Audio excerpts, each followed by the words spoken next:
This is a common problem with the A-Class, which sits idle for a long time, unused. We install a battery, and then we come here, try to start it, turn on the dashboard, but it won't start. It won't start, there's no signal, nothing, and the light doesn't dim. I mean, the battery is fine.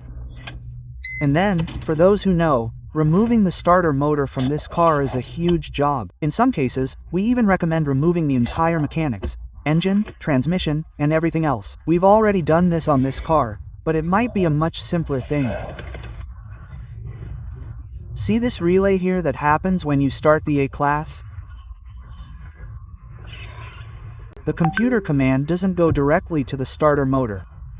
It checks the key to see if the key is for the car. And then it comes and gives a command to this relay to actually start the engine. Hey, what's happening? This blue relay is identical to this other relay here. It's the same. Let's take a look here. Code, look. It's the same. So, what can we do? We come here and put this relay in this place here. It only has one position. It only fits in one position. So, no need to worry. It's not the same position, okay? But it's the same. Put it here. Then we'll use it now. Look, there, start normally.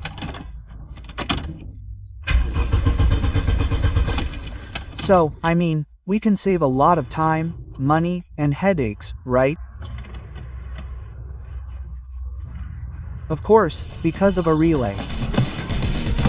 Return the previous one.